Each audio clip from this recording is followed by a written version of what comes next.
Timothy Goes to School was a very well-known cartoon based on the book series for children, centered around the day-to-life of the titular Timothy, a young raccoon inhabiting the world of anthropomorphic animals. The show wasn't anything remarkable and such graded did for the young audience, with such innocent show that was bound to be some sort of urban legend or creepypasta to be found.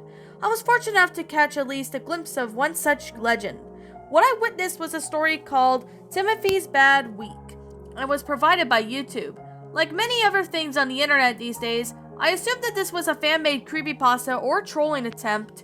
Either way, I decided that I would allow my morbid curiosity to get the better of me and sat back down to watch what horrors of this crazy guy on the internet and had inserted one of my childhood shows. I fully expected a YouTube poop style or a run crammed with creepy cliches, and I'm sure the video would be played in black and white, with poor image quality that made the characters seem that they were constantly shifting. Someone had edited the eyes so they were white voids, but I noticed that they left the theme tune and opening sequence otherwise untouched. Following the intro, the video cut to black with text read Monday, before opening to an empty street with Timothy dressed for school, waiting at the bus stop. The animation was just as bad as ever and all done in black and white with those edited eyes. I rolled my eyes a bit at this. It seems like whoever wrote the lost episode had to do something freaky with the eyes. Regardless, I watched as the bus pulled over and Timothy got on. All the other characters on the bus seemed a little different. Yoko the cat seemed to be angry with two Franks, the two bulldogs, were both fighting each other to what seemed to be to bother, despite the brawl being quite physical. Next to the fighting Franks sat Doris the beaver, always suspected a bit of a tomboy. She was much larger and as usual, to the point of looking morbidly obese, and kept crying as Fritz the badger and Claude the raccoon taunted her repeatedly from a nearby seat. Timothy went to sit by a window and glanced over at Nora the mouse, who was holding hands with Charles, another mouse. The pair was staring out at the front of themselves as if trying to block out the rest of the world. Finally, at the back of the bus sat Lily the fox, having only one shoe and looking rather upset, as her other arm seemed to have noticeable bruises. Then the next scene suddenly went to black and the text read Tuesday. To my surprise, the text faded scene once again, showing Timothy walking to the bus. This time his clothing seemed to be a little dirty and torn. The bus pulled up and he climbed on board. Yoko the cat seemed to be more angrier than before, and the two Franks were covered in cuts and bruises as they kept looking at each other from the other side of the bus, as they were ready to fight again at any moment. Doris was cowering under seat as Fritz and Claude took a pelleter with spitballs. No one seemed to notice or care. Timothy sat by a window yet again, glanced over at Nora and Charles. Two mice were now huddled together as if they were frightened, still staring in front of themselves, ears pinned back. At the very back of the bus, Lily was completely barefoot and bruised arm was now visibly scarred, a small cut visible on her right ear. Then the next scene went again and black again, and the text read Wednesday. By this point I was getting bored of this repetitive cuts, but my curiosity demanded that I continue to view it regardless of the scene once again, showed up with Timothy waiting for the bus. This time his clothing was very dirty and torn. His fur also began to look unkempt as the bus pulled up and he climbed on board. Yoko was now flexing her claws quite literally and scratching the back of the seat in front of her in anger. The two Franks were still covered in bruises, although one of them now had sported a cast on their arm as the other glared with a pure hate for the other sibling. Doris was sobbing and begging Fritz and Claude to leave her alone as they taunted her, tossing donuts at her that they smuggled onto the bus in a small box. Timothy, per usual, sat by the window and glanced over at Charles and Nora, only this time Nora was by herself, looking very unwell and continually looked at the empty space that Charles had been only a day earlier. At the very back of the bus, Lily was barefoot and now covered in mud, and her fur was unkempt as her dress was torn. Her arm was now limp as one of her ears had a huge chunk missing from it. The scene then went to black once again, and the text read Thursday. I have to admit at this point that was getting a little unnerving. Whoever made this YouTube prank had sure had a lot of time to waste. Then yet again, I guess I was no better than to continue to watch. The next then faded to reveal Timothy, waiting for the bus yet again. This time his clothing was practically falling off of him, and his fur looked like he was extremely dirty and unkempt. Once again, the bus pulled over and Timothy climbed on. Nyoko was nowhere to be seen. The two Franks were down to one, who was covered from head to toe in vicious-looking scars, trembled uncontrollably, muttering to himself. Doris was frantic as Fritz and Claude sat quietly, looking away from her and seeming to lower their heads, very now that they are in a great state of shame. Timothy, as he always did, sat by a window and glanced over at the empty chair Nora had occupied the other day. When he noticed that she was gone, he turned to Fritz and Claude for the first time. The pair once again lowered their heads as to avoid the stare. At the very back of the bus, Lily was covered from head to toe in mud, cuts and bruises, and her clothing was shredded, and her right ear was now bandaged, and she had to be taken rocking back and forth while saying Kookaburra sits in the old gum tree.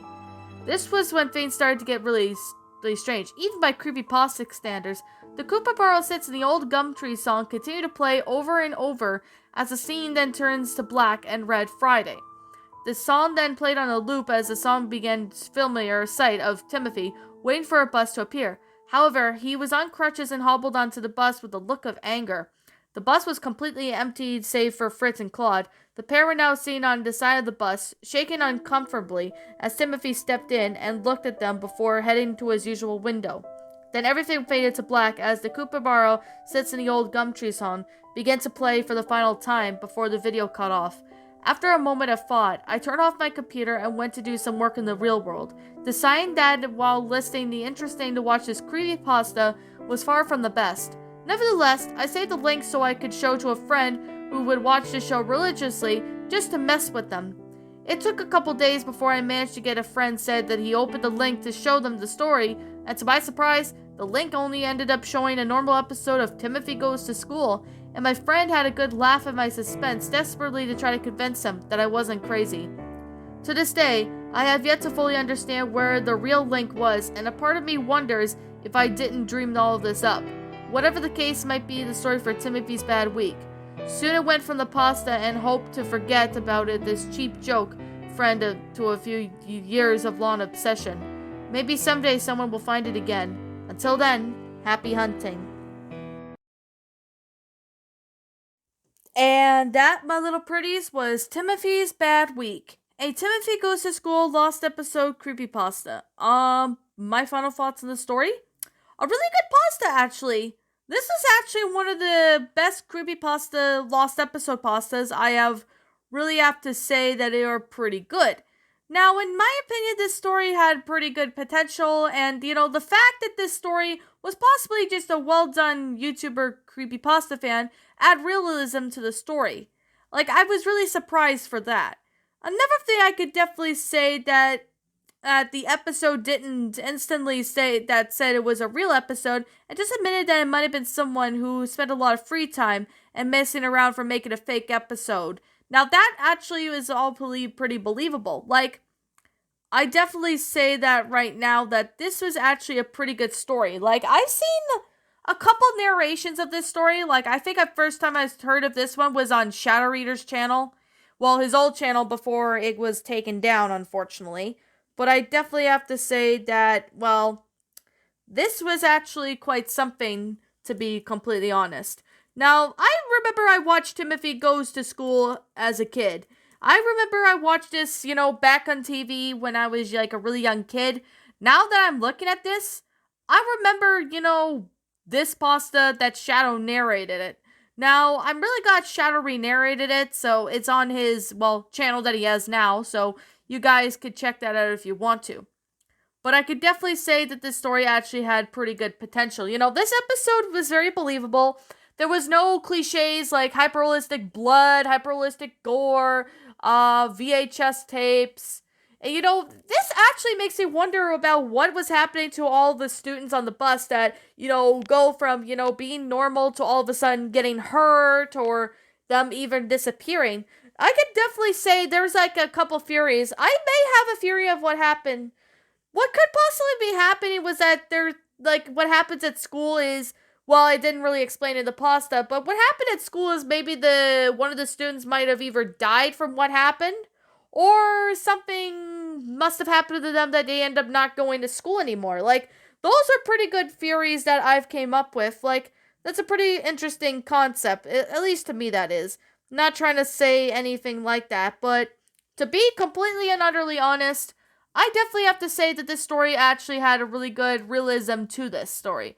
I actually really enjoyed how this went out. It was flat out amazing, really well done, and the grammar of the story is really good. I'm really impressed with the grammar.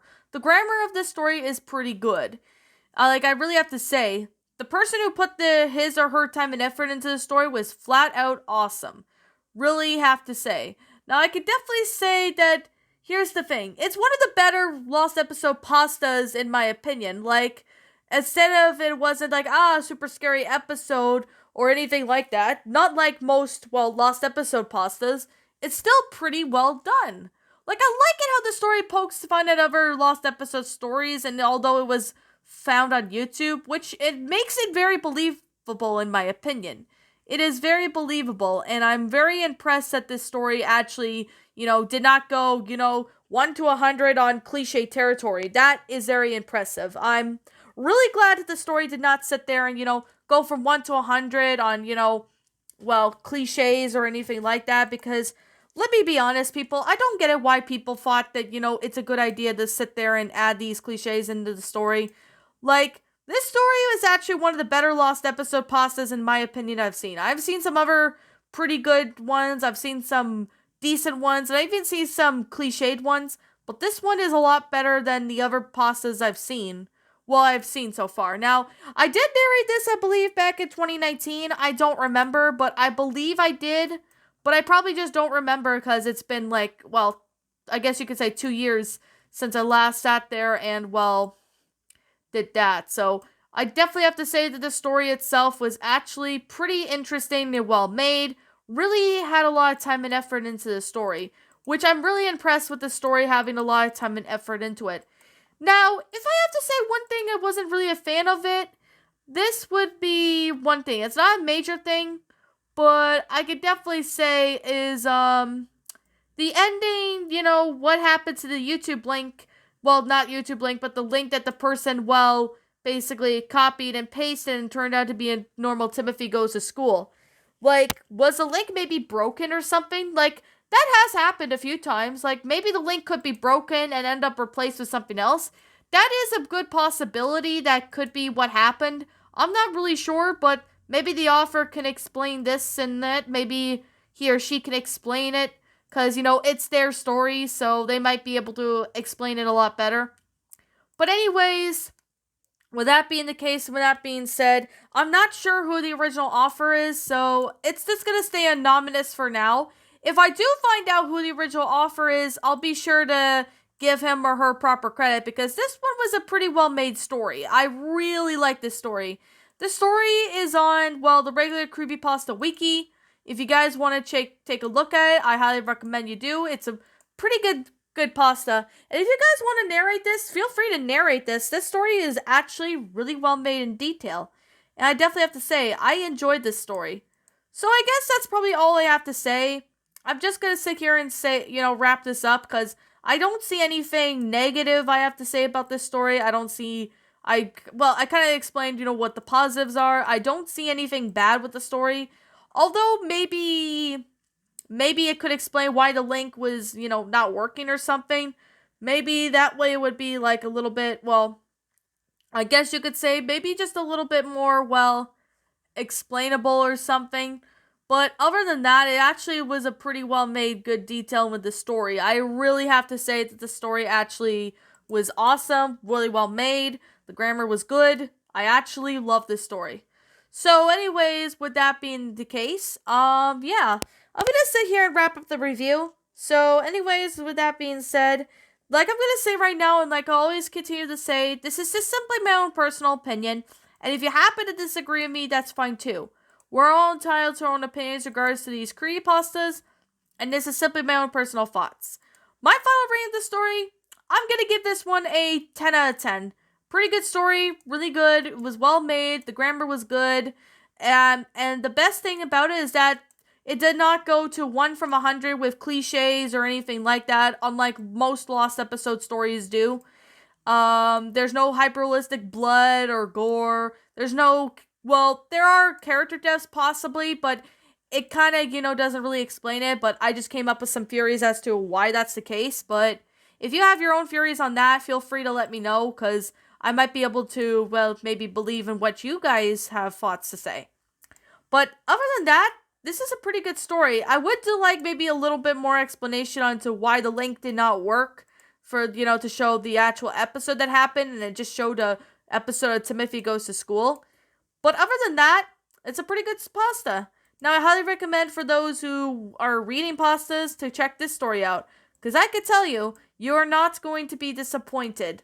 Now, anyways, I guess that's all I have to say. And with that being the case, and with that being said, what did you guys think about this creepypasta? Did you all enjoy it? Did you not? Also, what have you done personally to help make this story a lot better? Leave me know what your thoughts are down in the comment section down below.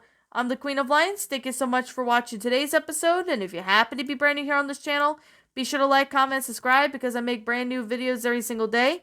Don't forget to ring the notification bell to when I upload, so then you guys will not miss an upload.